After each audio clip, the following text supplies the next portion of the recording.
Steve Keim, that cue-balled mofo, gets on the phone with Rick and like, all right, Rick, you bastard, you win. Big dogs are in the house!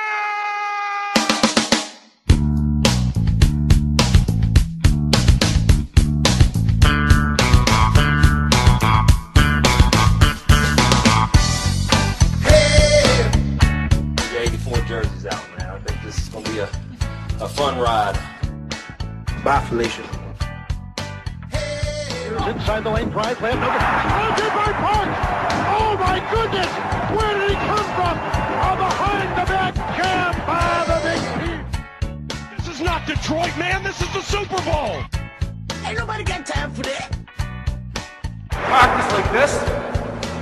Up! We up!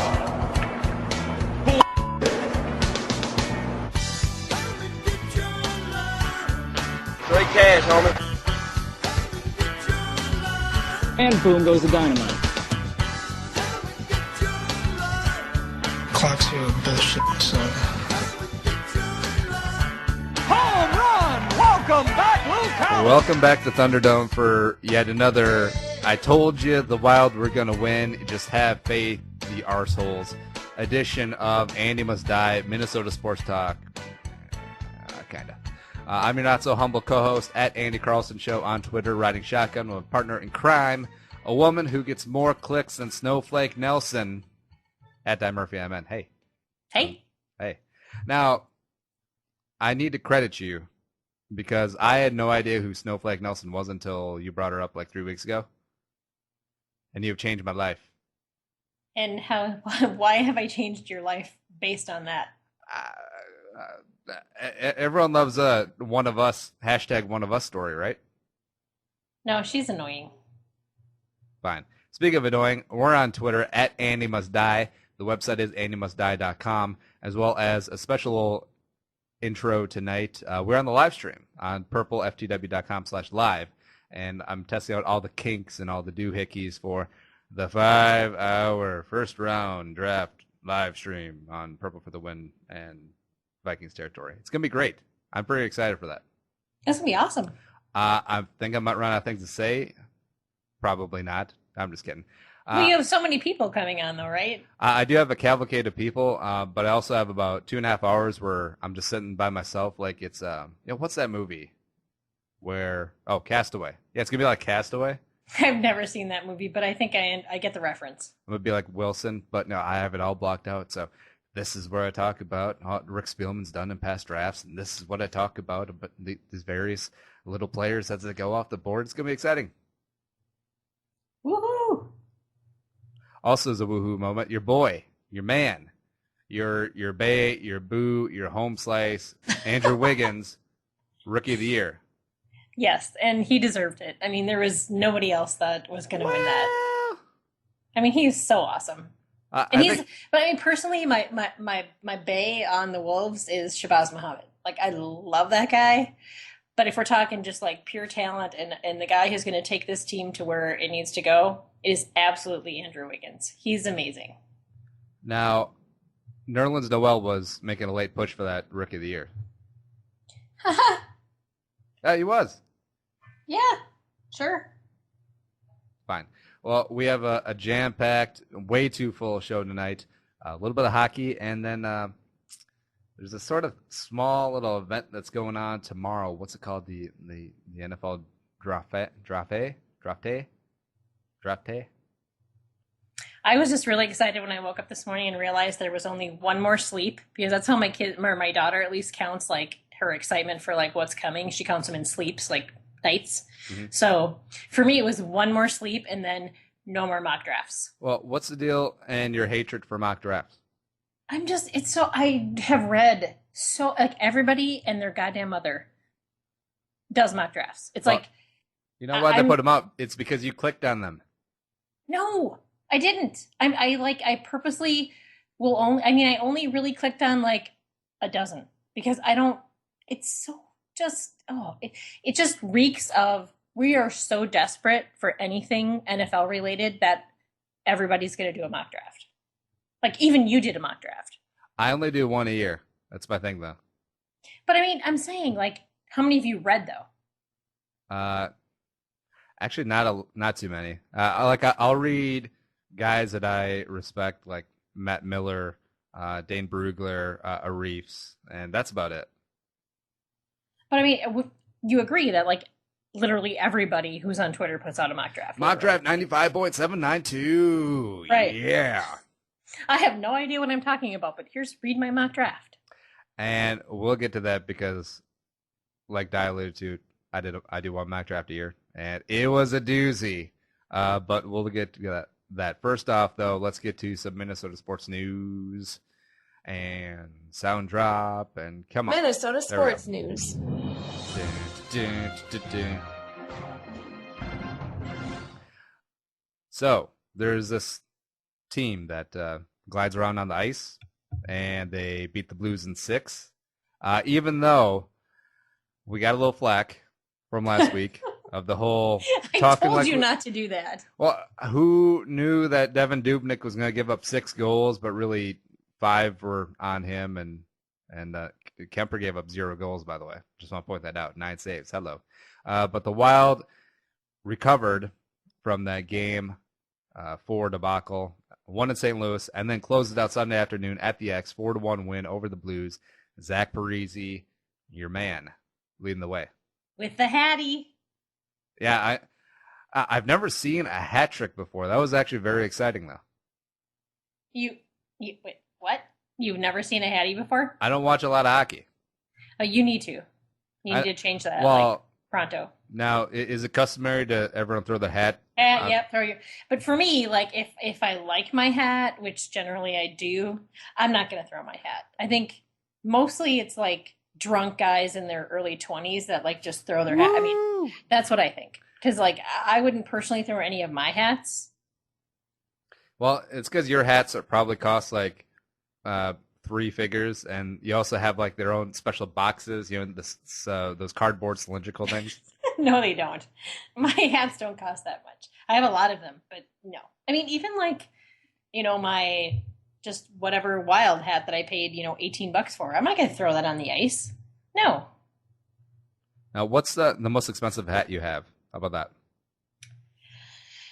Oh, it's about $50. What? Yeah.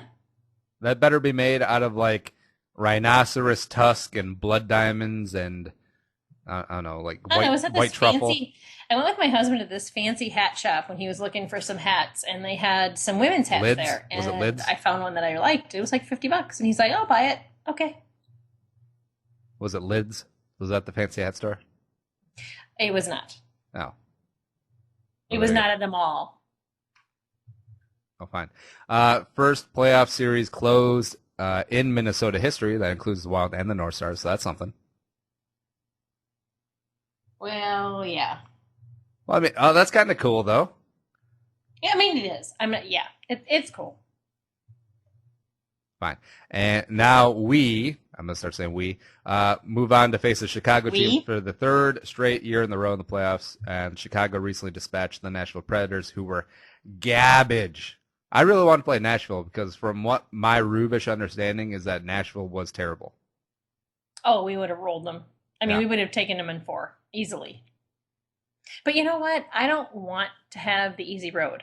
Like the Hawks have beat our asses they beat our asses a lot, but in like the last 2 seasons in the playoffs, I want to take them out. So I think this team is ready for that. And this is a completely different Wild team that has faced the Blackhawks, and I think they're ready to do it. The whole goaltender situation has totally shifted because they had Crawford, and he was so solid the last 2 seasons, and then like he's kind of lost his mind here in the playoffs, and Dubnyk is rocking it. I mean, that one game was kind of an anomaly, and I think it was a team loss. I don't think you can pin a lot of that on Dubnyk because, well, they didn't play very well in front of him, and they regrouped. They got it together. He got it together. He didn't lose his mind because goalies are super sensitive, and he got his act together, and he's definitely the better goalie going into this series. Now, why is that with goalies? I guess you probably have to have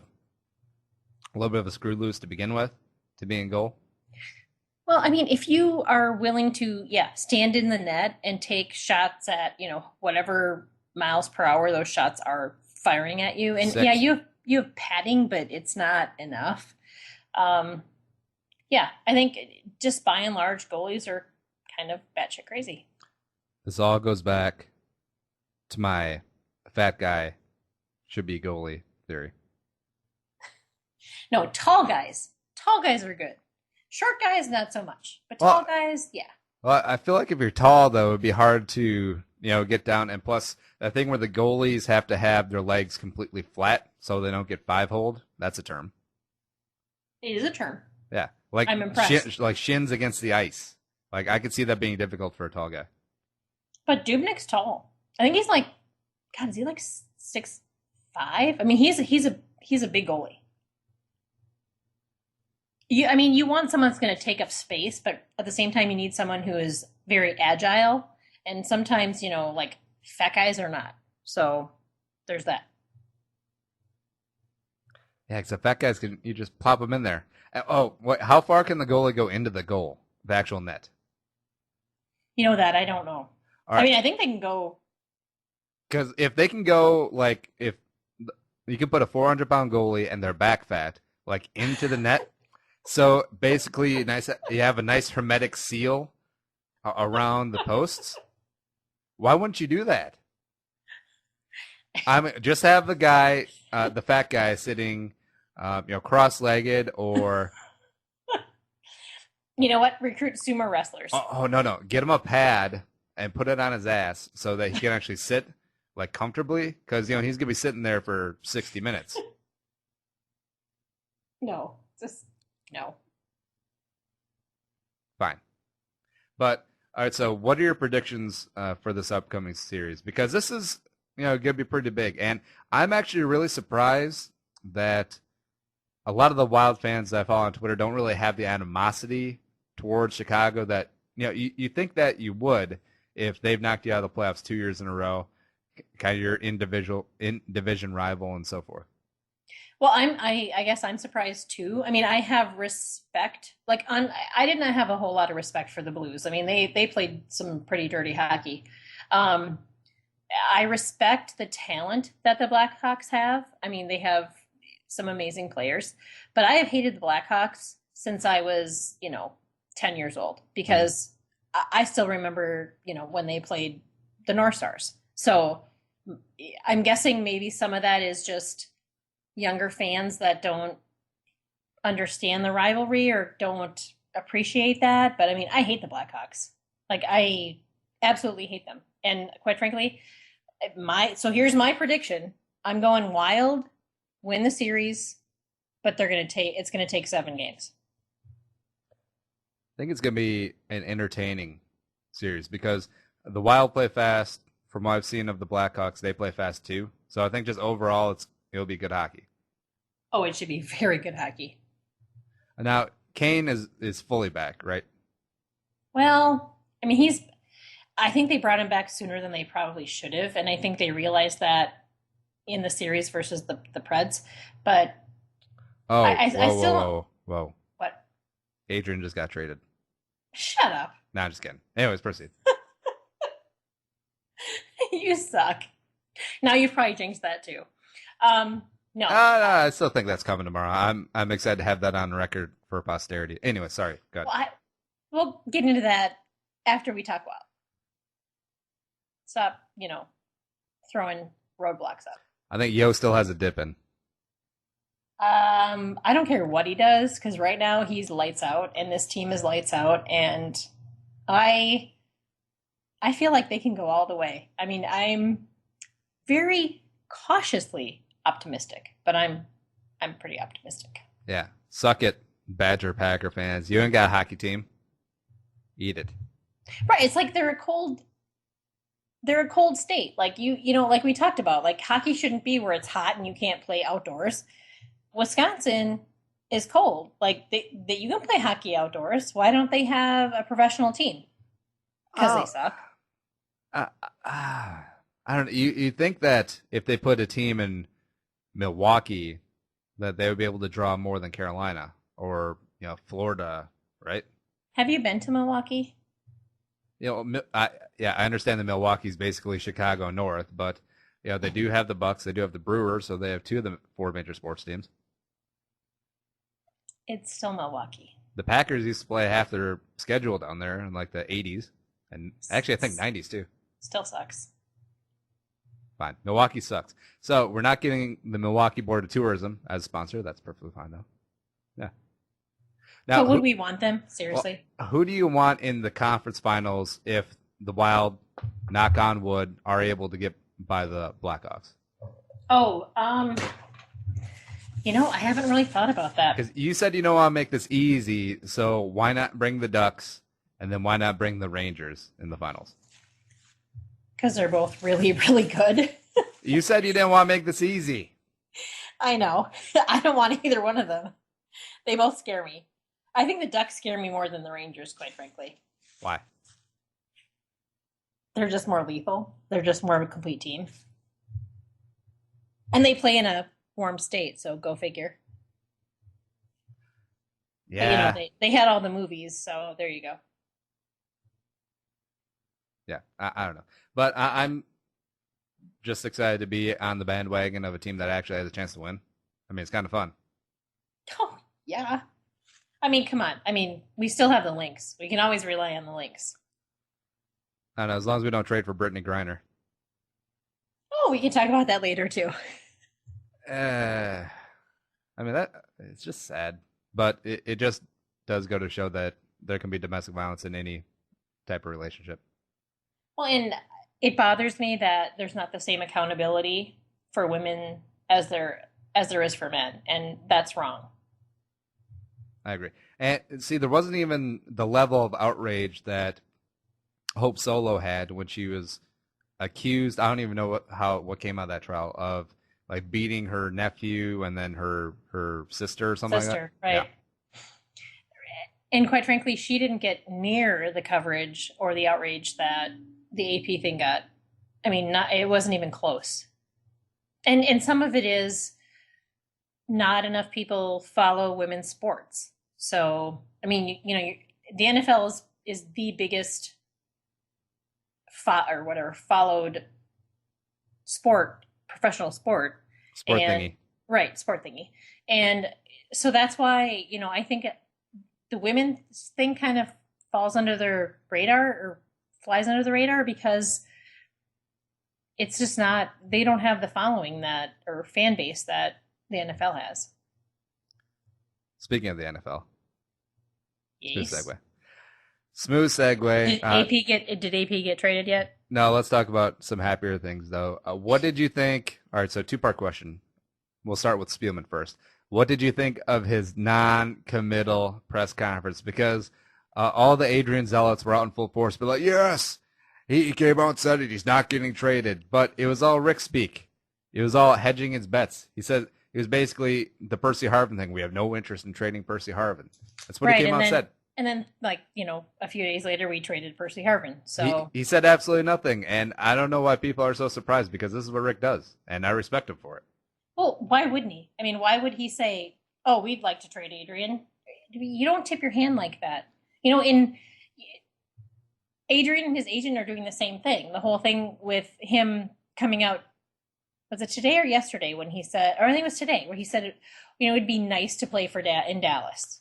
It was last night. He was last night? Yeah, he was at the Rockets Mavericks game, and then got a little report. But see, that's another thing with Adrian, and the segment of the Vikings population will love him no matter what. But eventually, it gets a little grating when him and his agent keep making these little comments, these little passive aggressive, throwaway remarks that basically say, I don't want to play for your team. Oh, yeah. I mean, he and his agent have made it very clear that he's not happy and he doesn't want to play here. But the problem is he's under contract and he doesn't have a whole lot of leverage in this situation because the Vikings have all the leverage. Either you play for us or you don't play.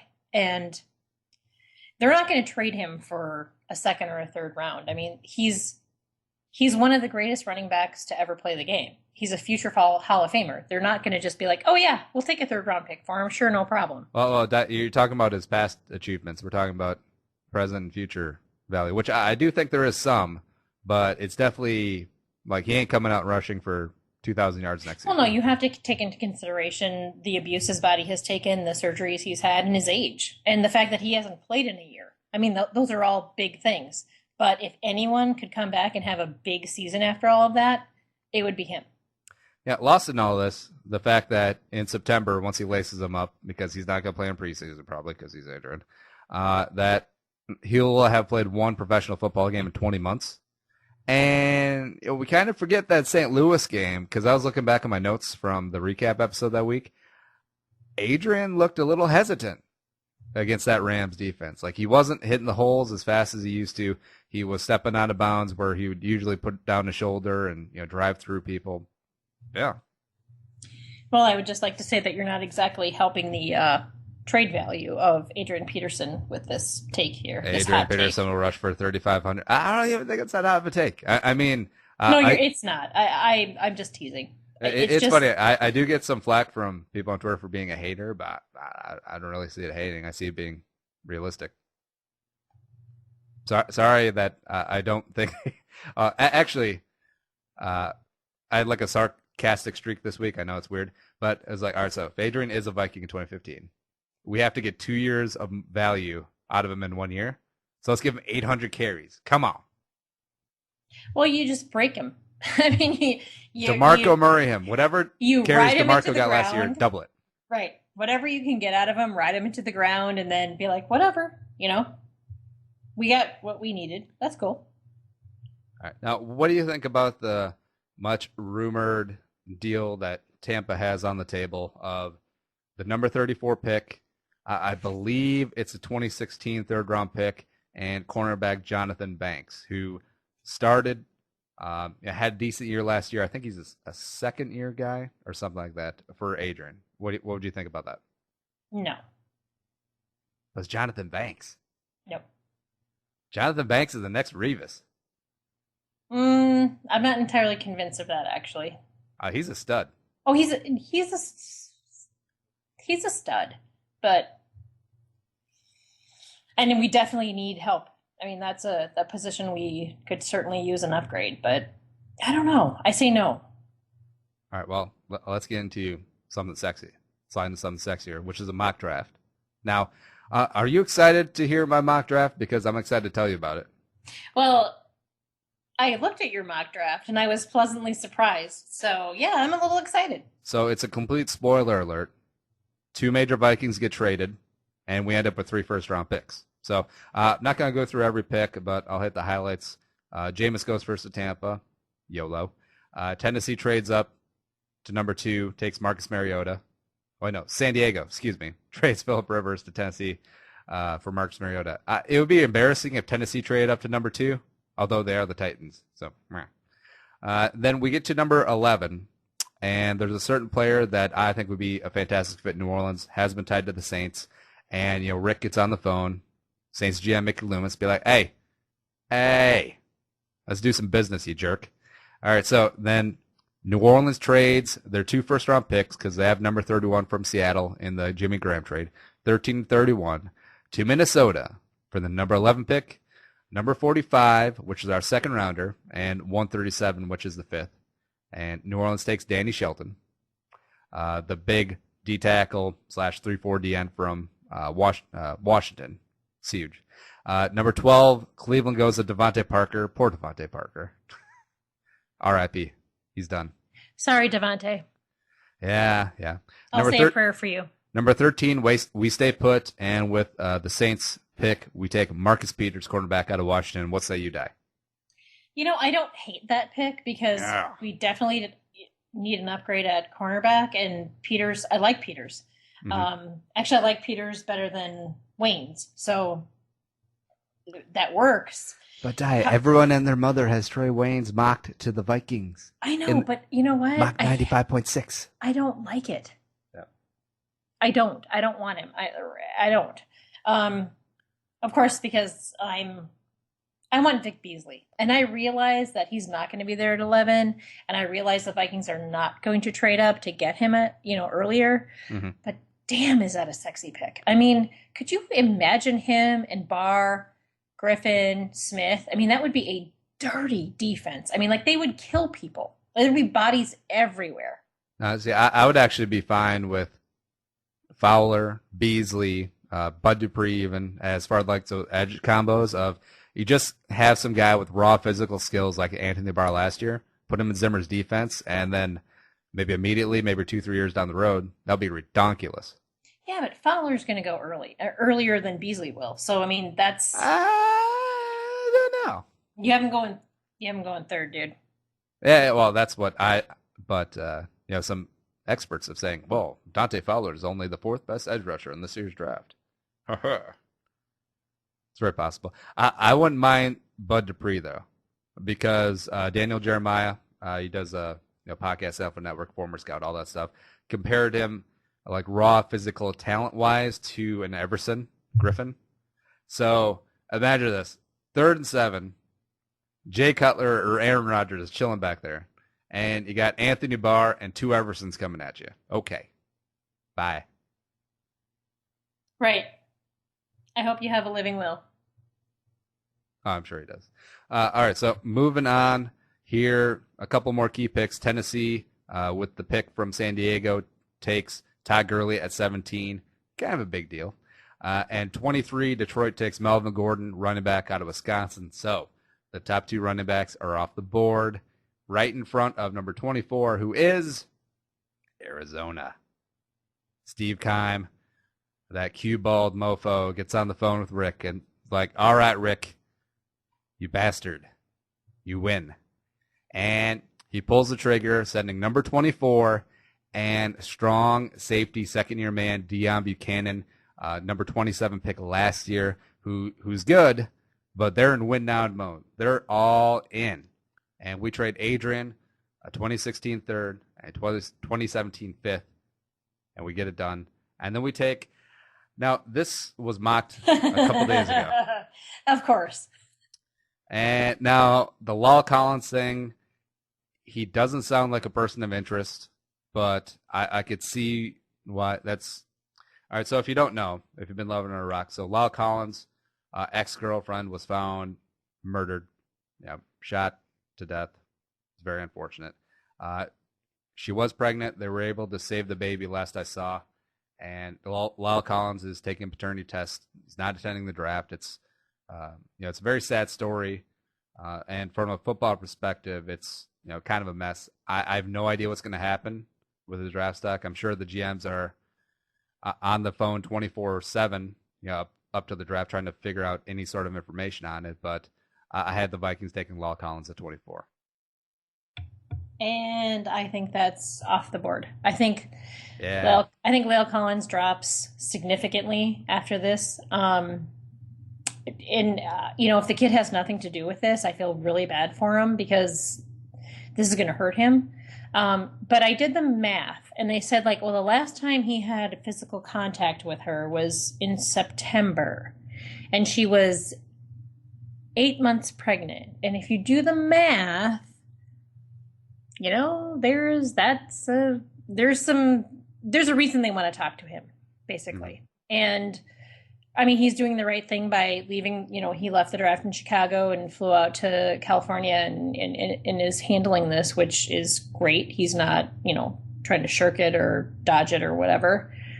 But I think that hurts his stock a lot, especially given everything that has happened between, AP and Ray Rice and Greg Hardy. And I just think people are, as far as management, I think they're skittish, and I think that's going to hurt his stock a lot. Yeah, it's unfortunate, and you really hope that this isn't true, but it would be really terrible for a team to draft him high, and then it turns out that he was somehow involved with the murder. Oh, absolutely. Yep. I mean, that was like, the Vikings. Well, for me personally, for my fantasy team, I drafted AP number 1 overall, and it was like, oh, F. I am so screwed, which is secondary to like actually like what happened. But in real life, I mean, these teams pay tons of money, and then if there's no production there, I mean, that sets a team back a lot.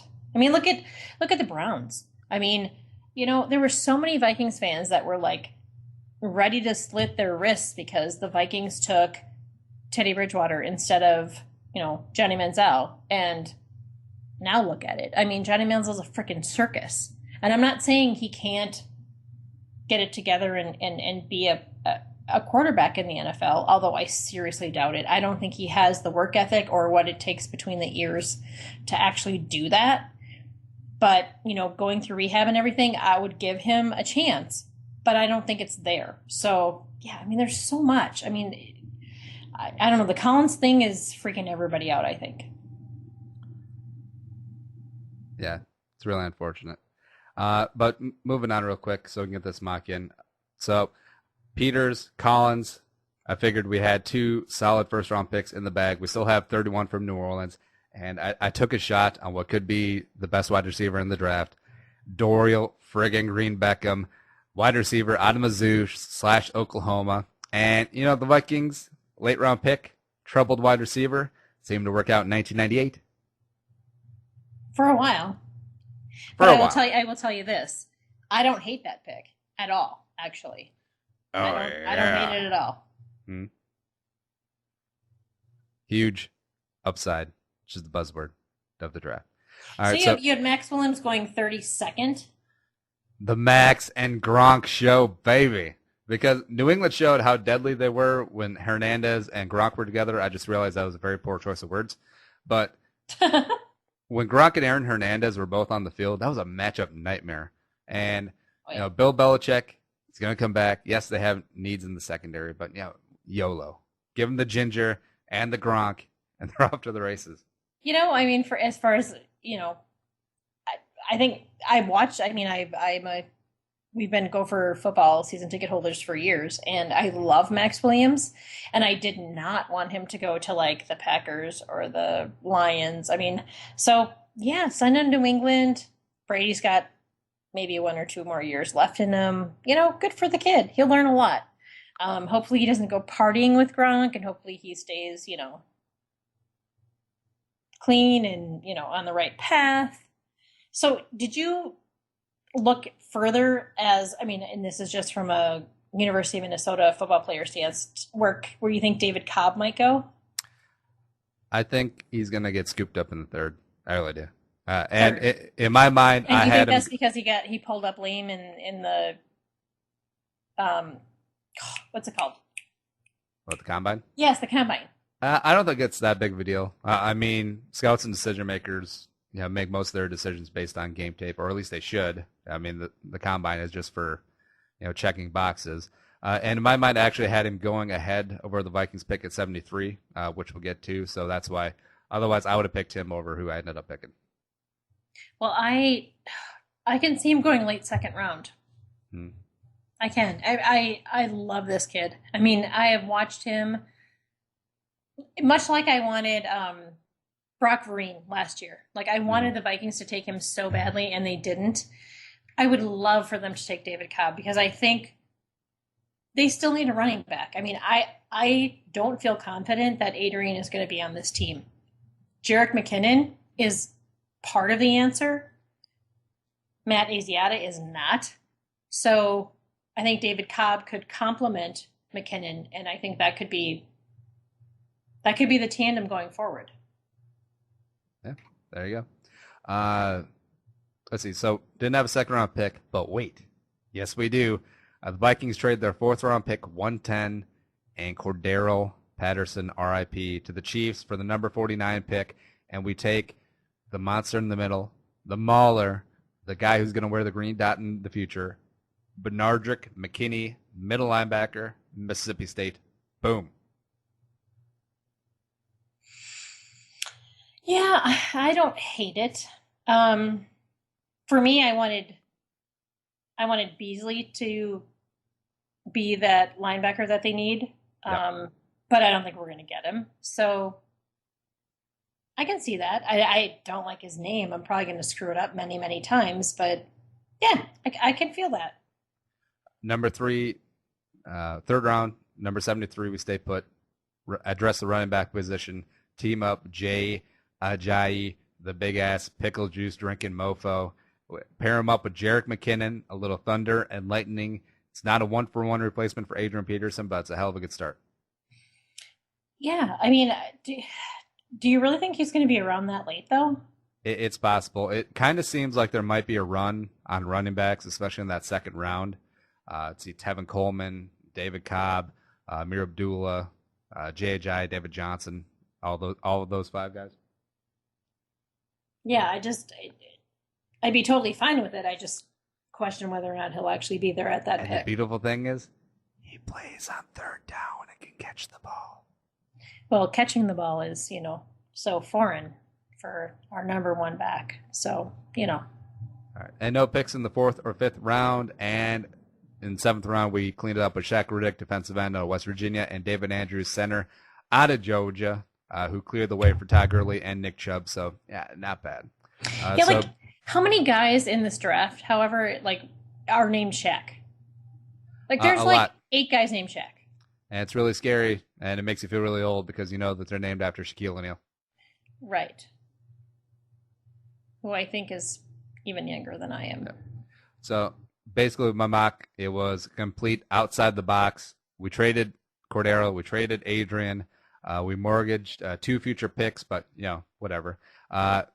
Spielman ends up with 10 first-round picks in 4 seasons, and we come away from the draft with 5 potential starters. Deion Buchanan, put him across from Harrison right away, started from day 1. Marcus Peters, counterpart to Xavier, let's go. Lyle Collins, before this whole mess went down, plug him in at left guard, Mahler. Dorgan Beckham would probably start, possibly. And then Bernard McKinney, I think, could beat out Hodges. I was hoping Greenway, although Ty might go to the veteran in that spot. I don't know. I mean, I think the Vikings, and I think Greenway realizes that he's lost a lot of steps, and he's a veteran, he's smart, and I think he provides leadership, and I think that's the biggest reason why he's still on the team. So I don't see him getting every snap. I mean, I think there's definitely room for McKinney if that's where they end up. At $3.4 million is a lot to pay an assistant linebackers coach. I didn't know that the assistant coaching game was so lucrative. Well, they like him an awful lot. And you know what? I don't agree. I think I would have been okay with them saying, thanks, but no thanks. But, I mean, they do have a young team, and they seem to think that the veteran leadership is important enough to pay Greenway what they're paying him. Boom. All right, so just putting a bow on this. You want Vic Beasley bad. He's the prettiest girl at the ball for you. What other names would you like to see the Vikings draft, if they stay at 11, if not, wherever? I'd be cool with Peters, cornerback. I'm not a huge fan of Wayne's. I really am not a fan of going after Parker. I think going after a wide receiver at 11 is a mistake. So I don't know. I mean, or White. I mean, yuck.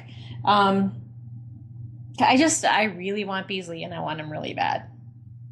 I even said, okay, so if we can get Vic Beasley, I would voluntarily go on a coach purse purchase ban for an entire year. Wait, how many coach purses do you have? A lot. Well, they reported that they were having a record low revenue quarter. So what gives? Well, I don't know. They just sent me a coupon in the mail today. So clearly they want me to come in and spend more money. But I'm saying I would do that if we could get Beasley. I would not buy a coach handbag or any handbag for an entire year if we can get Beasley. You heard it. Don't ever say that die never sacrifice anything for you, Minnesota sports fans. We got to take a break. We're going to circle around a little bit later on with the fan question of the week. Who do you want the Vikings to draft regardless of round? We got some awesome answers in there, a couple of Twitter questions, and then we'll bring it back right away, segment 2 with Die Time. What are we talking about today, Die? We are talking about local sports media personalities and their tendency to block fans on Twitter. Sounds like Day has some experience. Maybe. All right. All that and more, Andy Must Die, episode 12, BRB.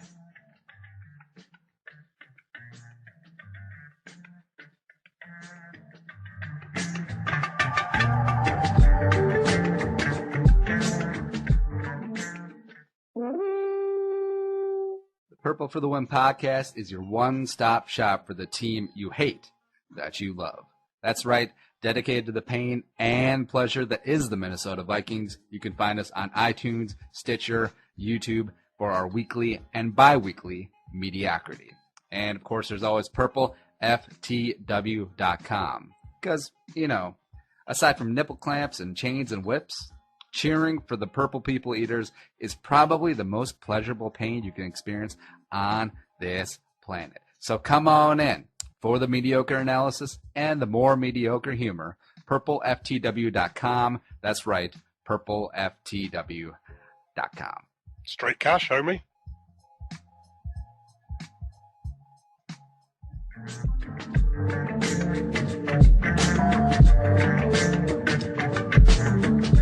And back for segment 2 of this week's Andy Must Die Minnesota Sports Talk. Kind of. Now, Di, you had something to get off your chest, but first off, let me play your tried and true little sound drop. Die time, you know you want it. Now, you'll hear that in post, but thoughts on it, the background music being Debbie Does Dallas. Really? Yeah. I'm going to have to listen to that. Fine. All right, so Di, what's on your mind, brah? Did you say brah? Brah. Nice. You know, trying to come up with a die time topic is hard sometimes, but today wasn't so much. And it was because I was thinking about the number of Minnesota sports media personalities that have blocked me on Twitter and for what reasons. Not name names. Hang on a second.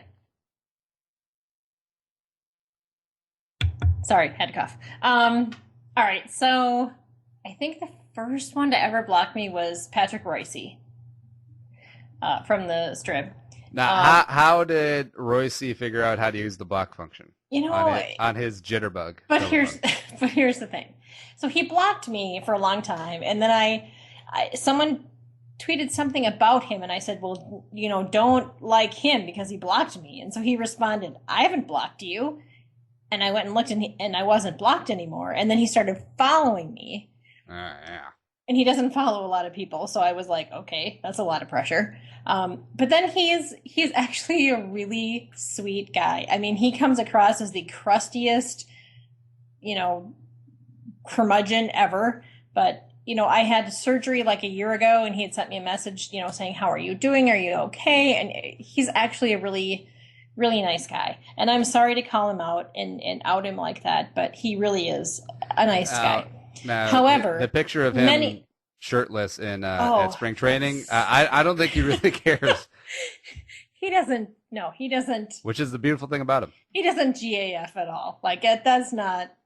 And I even said, he tweeted something about, like, he got some sort of tweet to him about, like, having like cream for your, you know, having wonderful breasts or whatever. And he's like, yes. And I responded, oh, come on, you know, nice rack or whatever. And he, you know, retweeted or whatever. He's a good guy. I think he's impatient and he has a low tolerance for, you know, dumbassness, but he's a good guy. Okay, so then I was also blocked by Dan Barrero from KFan, and that was because his producer at KFan, is it Justin Gard? I can't remember who it is, but anyway. JG, okay. So he tweeted a picture of Barrero at a Wolves game last year. Mm-hmm. So he's in media row, and he's like sleeping. Like, or no, he was yawning. He was like in this big old yawn. And so I responded in the typical smartass way that I respond to most people, saying, you know what, if it's boring for you and it's, you know, you don't want to be there, you know, hey, maybe give your seat to somebody who would like to be there, like, you know, me. And he proceeded to talk about that tweet or me on his show for like 3 days because he's that thin-skinned. And it's like, whatever, I don't care. And then I was blocked by Matt Wenzel, who is one of the beat writers for the strip for the Vikings. And I called him out several times on Twitter for being a dick to many actually, Twitter followers who were just asking, legitimate questions. Mm-hmm. And so I got blocked. But he has unblocked me. You guys are basically best friends now. No, we are not best friends. We are taking it slow, as Matt would say. Because I mean, if someone's going to be an asshole to people who just legitimately nicely ask a question, I'm going to call you out. If you want to be a jerk to someone who is being a complete asshat to you, by all means, go ahead. I mean, you have every right. And the last person was, Wes Walls, former Wild player and current Wild commentator. All-around wild guy. Right, and I think he's awesome and so sexy. And so this hurt when he unfollowed me or blocked me because he and Mike Greenlay, who is also another one of the, FSN people, they were both dressed very horribly. Like their shirt, tie, jacket combo was just hideous. And so I tweeted something like, I don't know who dressed Mike Greenlay and Wes Walls tonight, but they should be fired because this is hideous. And that got me blocked. And so I'm kind of thinking maybe Walls' wife dresses him and she took exception and then he had to take exception. I'm not sure, but he still was dressed poorly. So those are my blocks, or unblocked, because I've been unblocked by Royce and Wenzel. Royce follows me, Wenzel does not. But eventually Wenzel's going to follow me because he's going to think I'm awesome. Well, now, how do you go about finding that you're blocked by people? I found I was blocked by Walls because someone had retweeted something that he said, and I went to retweet it, and it said, there's an error or something. And so I went to his page, and I wasn't following him anymore. And I'm like, well, that's weird because I was following him. And I went to try and refollow him, and it said, you're blocked. But whatever. I think, I think we've hashed this a lot, but I'm, of course, blocked by Sam Ponder. Of course. I think 90% of Twitter is blocked by Sam Ponder. I'm not blocked by her on Instagram, and she's been putting out a lot of photos like the Bay Area. And it was kind of funny. I can't remember what the picture was, but her caption was basically, yada, yada, yada, at least one person in Minnesota still likes us. And I was like, that's a little salty. That's really salty. But I can understand because a lot of people, I feel, went over the line with Ponder, going after her because she is so high profile, going after her kid who's named Bowden, or like her middle name's Bowden or something like that. I don't know. But kids should stay out of it. Significant others should definitely be off the table as far as like fans ripping on them. But I think this is an odd case since she is on, ESPN College Football. She does a great job there. Is high profile herself, so she's also open to getting ripped. I don't know. She and I agree with you. I think she does a great job there, unlike many other women that ESPN have on. I have respect for what. Don't you talk about Lee Corso like that? Stop it. But yeah, I mean, when you're talking about children and spouses, there are some things that just need to be off limits, and those things should be off limits. And, for her blocking it, and I had this epiphany like a couple days ago, because I mean, we all boo players, right? We all boo professional players for not playing how we expect them to play. And I thought, oh my God. So if I were teaching a lesson and it bombed, which sometimes it does, and I had, 30,000 people watching me and then booing me for that lesson failing and sucking, that would suck. And so with that, I realize they make a ton more money and they get a ton more, perks and whatever. But just from a human standpoint, I thought, holy crap, like that would suck. I wouldn't want people to boo me and see that failure and then just like hammer you for it. So there's been kind of a epiphany for me of sorts in that respect, in that, how would you like it if you were doing your job and you suddenly... Oh, Lord, Don Murphy has seen the light. Hallelujah. But if you screw up and then... Sexual chocolate. And you have, 50,000 people booing you for it. I mean, that would suck. So there's a part of me that has a lot more understanding after thinking about that. But I did do a Twitter poll as far as local media personalities who, are the best at responding or being respectful or whatever. And so here's kind of, and they're in no order, but these are the responses that I had. Michael Russo. That is my response. Yep. Michael Russo, who covers the Wild for the Strip, lights out, amazing. He responds to fans. He's knowledgeable. He's respectful. He's fantastic.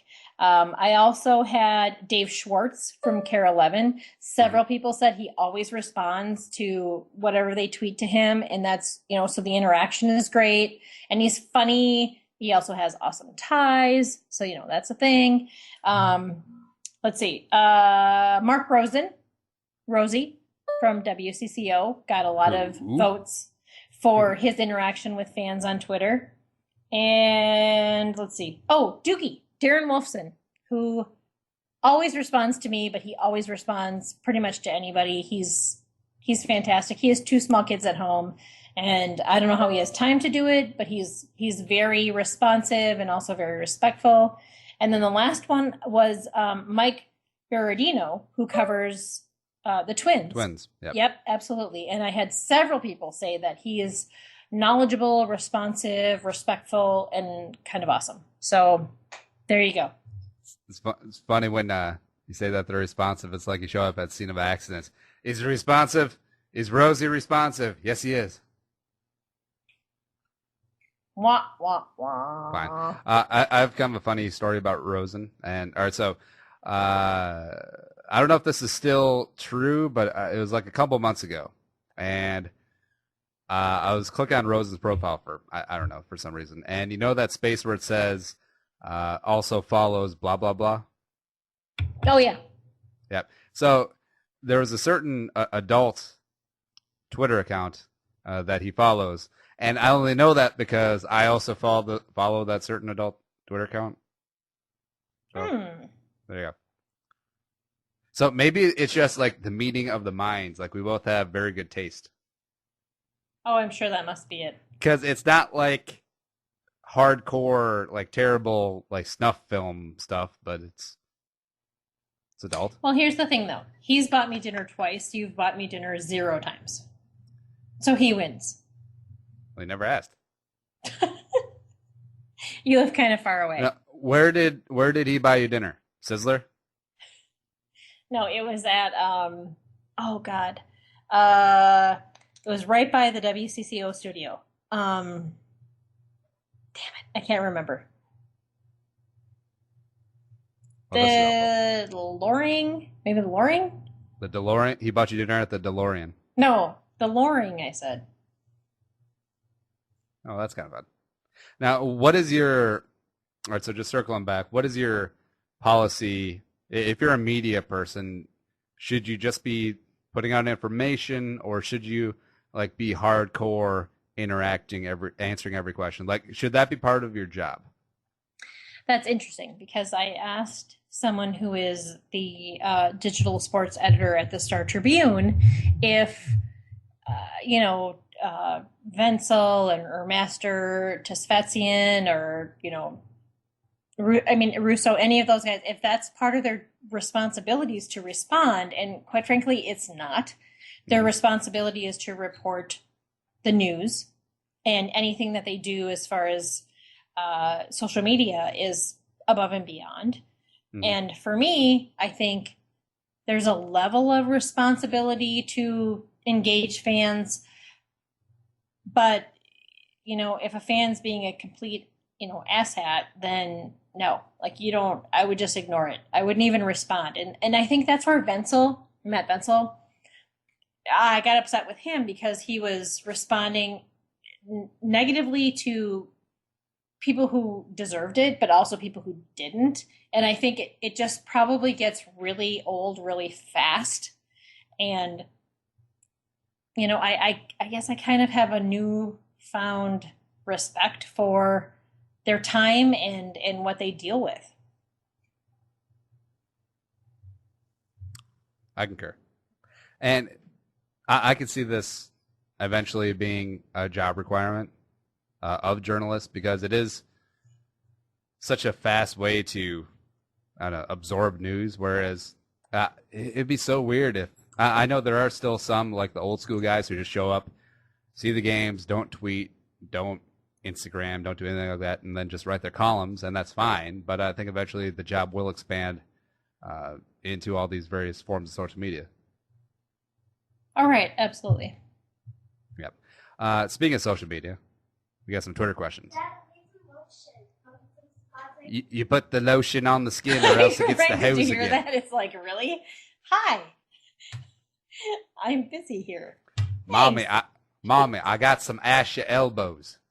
Hey, white people can get ashy. All right. Have you seen Chappelle's show? No.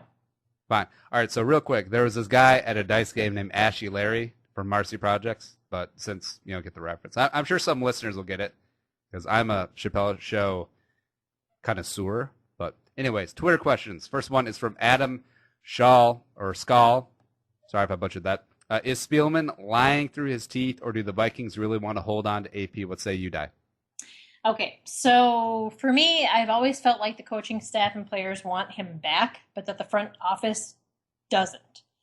And then also, you know, take into consideration the fact that Spielman said that they weren't going to trade Percy, and then boom, they traded Percy. I think he's full of it too. Deuces. Yeah. I could still see him not being able to trade him, but not because Spielman isn't listening. That sort of deal. Junkwax Twins asks, can you guys not predict the Wild games before it happens? No. I reserve that right. The Wild are going to win 6-1 Friday night, 8:30. Is it Chicago? Yeah, it's in Chicago. Yeah, Yep. Boom. Chicago. I'll be in Vegas, but I'll still try to watch. Good for you. So as I stated on Twitter, that was all on Andy. That was your bright idea. I'm very superstitious, and I thought it was a bad idea, and I will not participate in that in the future. So, Di, aren't you glad that the Minnesota Wild hockey hosers have a 1-0 lead over the Chicago Black Skaters? Headed into Sunday's afternoon game on NBC? Shut up.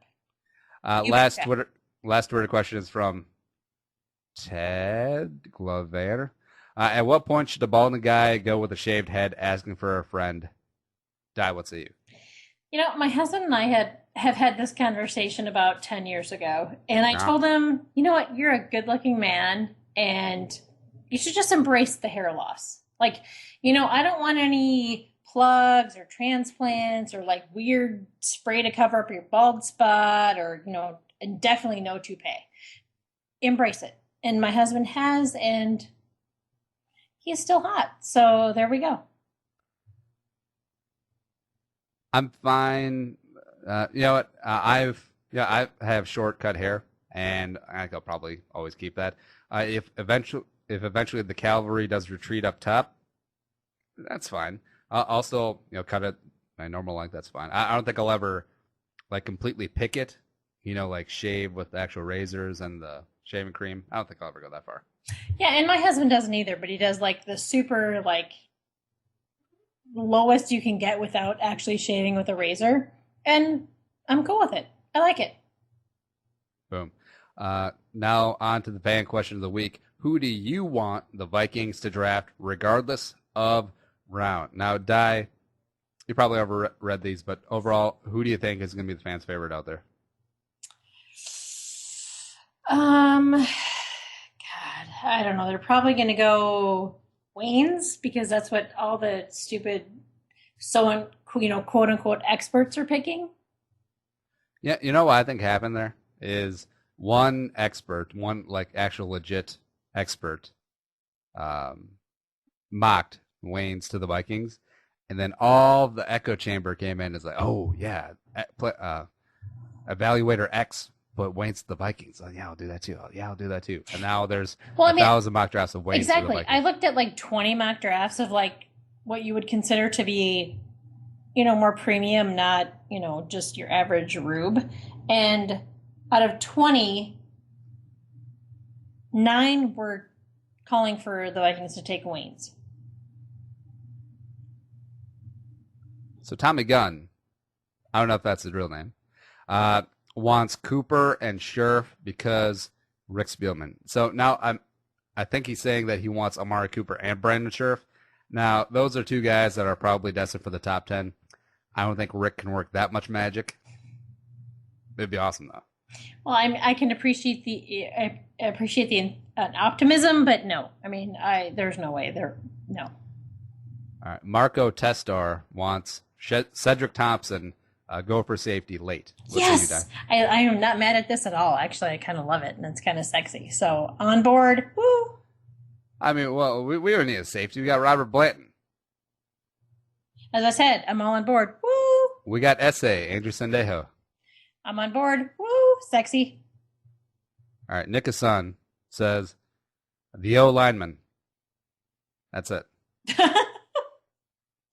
Way to be specific, Nick. That's, way to go. I don't mind his answer, though, because, we could do with a starting left guard. Who knows what Yankee's going to be, and also we could use some depth, even though Babs covers like 9 different backup positions because he's so tall. But, I mean, it depends on the round. I mean, in the first round, hell no.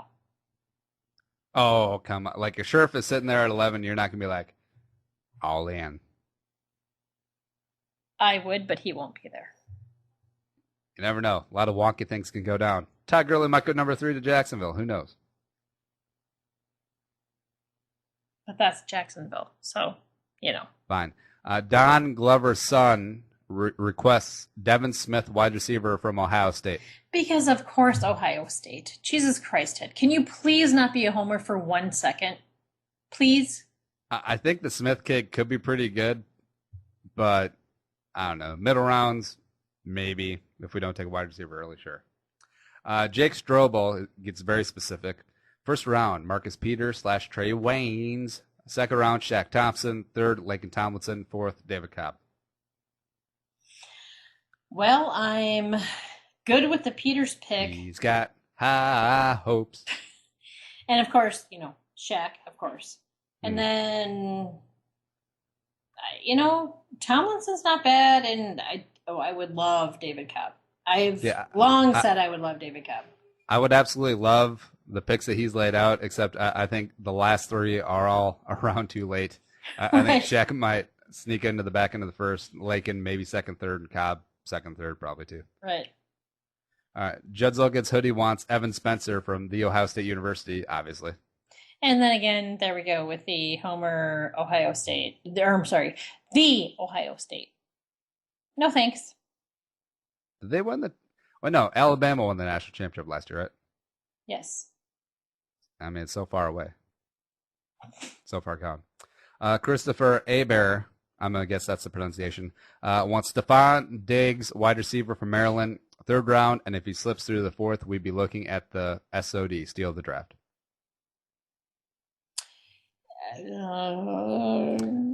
Wide receiver from Big Ten powerhouse Maryland. I don't hate it.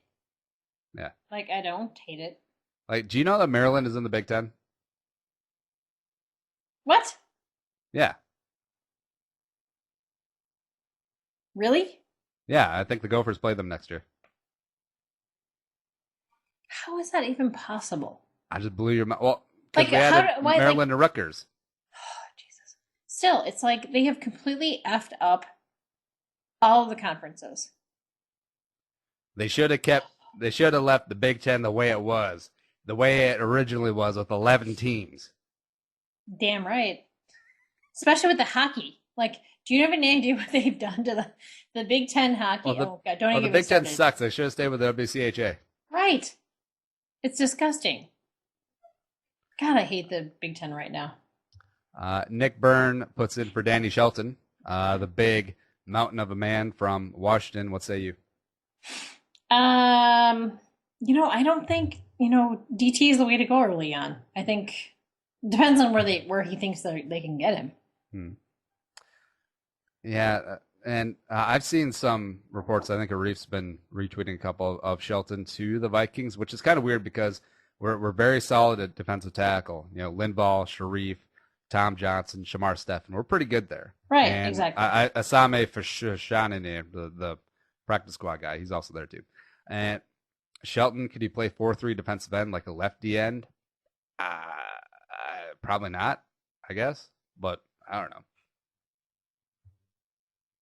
Yeah, I just don't think that's the place to go DT. All right, and last one's from Vikings fan 1490. Parker or Peters, and Perryman or Anthony. What say you? I didn't look at Perryman and Anthony. I just went, I like Peters for sure. I don't, really think, I don't think they need to go wide receiver in the first round, so that's why I like Peters. I really like Perryman. If he's there in the second round, hell's yeah. And Anthony, I think he's referring to Stefan Anthony, however you pronounce it.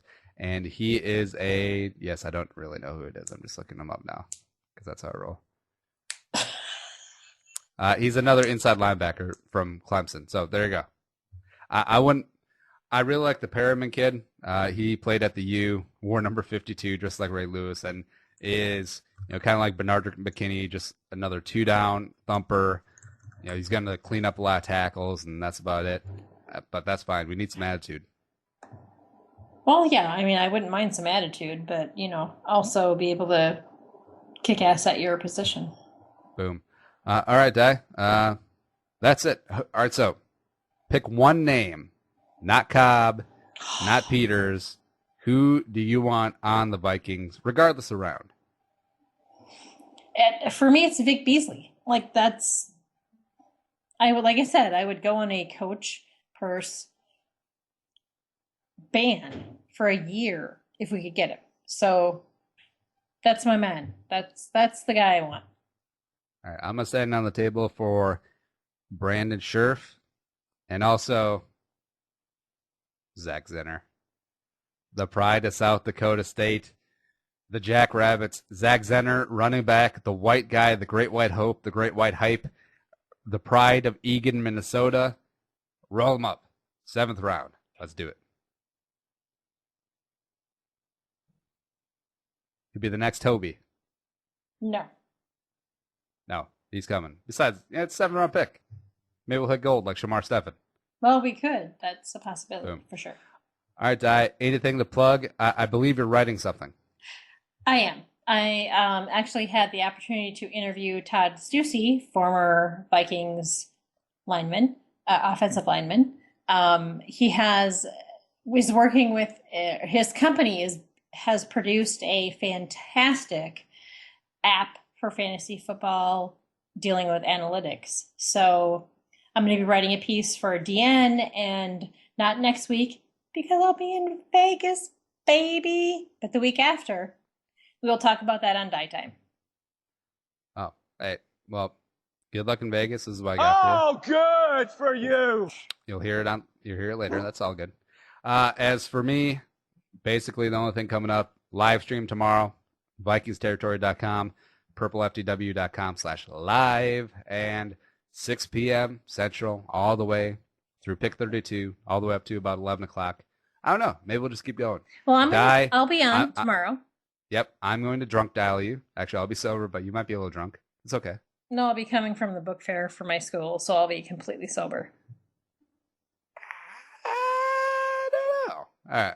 And we'll be talking with a bunch of writers from Vikings Territory, as well as Sam Ekstrom and Tom Schreier of 105 The Tickets, called Omaha. And we should have a ton of insight. We have a ton of people on the ground at Winter Park. Oh, also Luke Inman, who has been our mock draft guru, e-draft. He's going to be on there as well. So it's not going to be a ton of filler time, but I feel like I'm going to verbose That's not a proper word. I'm going to do very well. I mean, it's just talking about football. We talk about what's on the TV. Talk about how the Vikings suck at drafting in the second round. T-Jack, Tyrell Johnson, Chris Cook. Why not? Booyah. And should be a great time. I mean, then we'll see who the Vikings bring in. Adrian might get traded still. Spielman's probably going to trade down to get like 97 picks. Yeah. It's going to be awesome. Yeah. And then Monday, he'll be back at it again. I'll be talking with Arif, and the episode will be called, Who Are These People? It's pretty catchy, isn't it? Well, Arif's the perfect guy to do that because quite frankly, I told him, when I grow up, I would like to be Arif, but I will never grow up to that point, at least as far as, football knowledge goes, because he's awesome. And quite frankly, I read his stuff and my eyes glaze over because he's so smart, but he's also cool about, tweeting out just the bits and pieces that, the average rube like myself needs to know. So I'm very interested to see what he has to say. Boom. And that's it. We're kind of out of here. Should be good times. Actually, Arif is going to be so sleep deprived on Monday that I might just throw in a fake name just to see if he runs with it. But I'm thinking... No, Arif doesn't get sleep deprived. Briar McShelton. Arif doesn't sleep. A tight end out of Dartmouth. He's a cyborg. How have you not figured this out yet? 6'4", long and strong, 265. Could be an H-back replacement for Ellison eventually. Brett McBriar. That's not the name I made up. Anyways, Arif, what do you think? He's awesome. No, he'd sniff it out in a second. Fine. I'm still going to try it. I don't care. I'll listen for sure to hear that. That's how I roll. But... YOLO. All right. We are out of here. Follow us on Twitter at Andy Must Die. Thank you for listening. Those on the live stream, got a handful of you. And Nick was giving me text feedback because we talk in text more than people know. Subscribe, rate us on iTunes, YouTube, Stitcher, all over the place. I mean, it's kind of hard to avoid us. The website, as always, andymustdie.com. I'm Andy Carlson, and she is... Die Murphy. Thank you for listening. Have an awesome week. All right, so you take Sapphire Gin, some cracked pepper, a couple of slices of cucumber, a little bit of water, and some ice cubes, and you're off to the races. It's a good time. All right, have a good week, everybody. Good night. That's legit advice, though. The music was created and produced by Deeb. To hear more of his tracks, check out soundcloud.com/Deeb. We needed to get this right.